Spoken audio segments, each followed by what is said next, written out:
નેતા હોતું નથી. એમાં પણ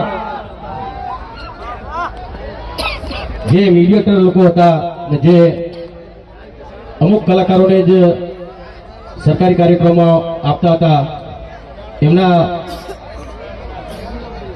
હલો એના લીધે મેં આ મુદ્દો ઉઠાવેલો કે ભાઈ વિધાનસભા હોય કે સરકારી કાર્યક્રમો હોય ત્યાં અમુક કલાકારોને તમે બોલાવો છો તો બીજા ઘણા બધા કલાકારો છે આખા ગુજરાતમાં, તો દરેક કલાકારને સન્માન મળવું જોઈએ.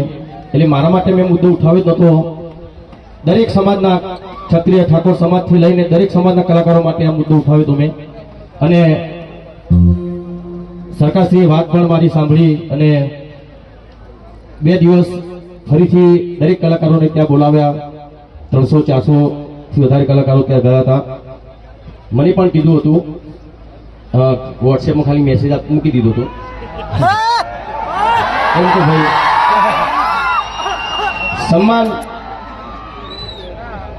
મારે દરેક કલાકારનું સન્માન થઈ ગયું એટલે મેં સરકારશ્રીનો આભાર પણ માન્યો, ગુજરાત સરકાર ભારત સરકારનો આભાર પણ માન્યો કે ચલો એમનું સન્માન થયું એટલે મારું સન્માન બરાબર જ છે.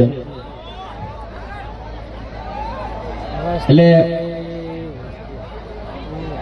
ઘણા લોકો તો એવું કહેતા કે ભાઈ આ તો 2027 આવે છે એટલે કે આ વિક્રમભાઈ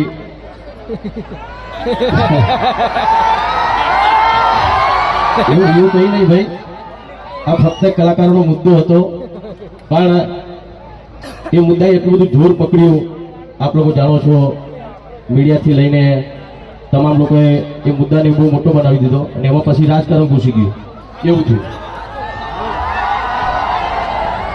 પણ જો રાજકારણની બહાર રહીને પણ કલાકારો માટે મેં વાત મૂકી સરકાર સામે ને સરકારે સ્વીકારી લીધી, તો હું માનું છું કે આપણે કોઈ પક્ષમાં જયા વગર આપણે સમાજની સેવા કરવી હોય તો કરી શકીએ છીએ.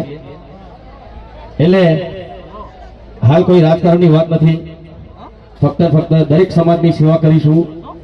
અને મને લાગશે કોઈ પણ સમાજનો કોઈ પ્રશ્ન છે, મને લાગશે કે આ પ્રશ્ન મારે સરકાર સમક્ષ રજૂ કરવો છે, હું ચોક્કસ કરીશ. અને બીજું આપણે મોટાભાગના ઠાકોર સમાજના વધારે છે ને ક્ષત્રિય સમાજના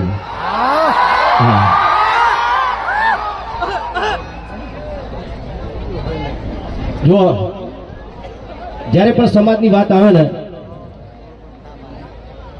તો પછી કોઈ પણ નેતા હોય ને ભાજપ કે કોંગ્રેસ ના કરવું જોઈએ. સમાજનો હતો એને ને આવું તો દાદાના સરસ મજાનું સેવા કેન્દ્રનું કાર્યક્રમ હોય આમાં તો દરેકે હાજરી આપવી જોઈએ. અને ખાસ આટલો મોટો સમાજ હોય છતાંય એકતા આપણા સમાજમાં ખરેખર બહુ ઓછી છે. પણ જ્યારે આ મુદ્દો મેં ઉઠાવ્યો તો આખો સમાજ મારી સાથે આવી ગયો. બદલ ખરેખર આપ સૌનો ખૂબ ખૂબ આભાર.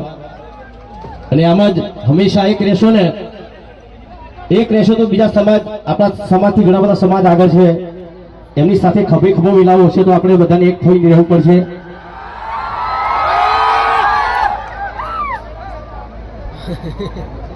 અને એટલો મોટો સમાજ છે ને કે ભાઈ આપણો મુખ્યમંત્રી બનાવવો હોય ને આપણો તો એ આપણે બનાવી શકીએ.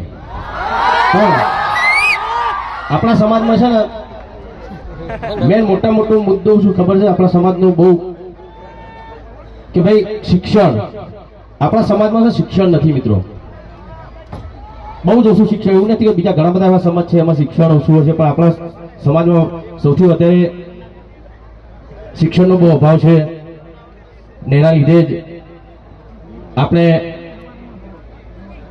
બીજા સમાજ કરતા ઘણા પાછળ છે. આટલો મોટો બહોળો સમાજ હોવા છતાંય એના માટે મેં વર્ષો પહેલા એક ઠાકોર સમાજ માટે સરસ મજાનું ગીત એ પણ રજૂ કરીશ. પણ પહેલા દાદાની યાદ કરી લઈએ આપણે.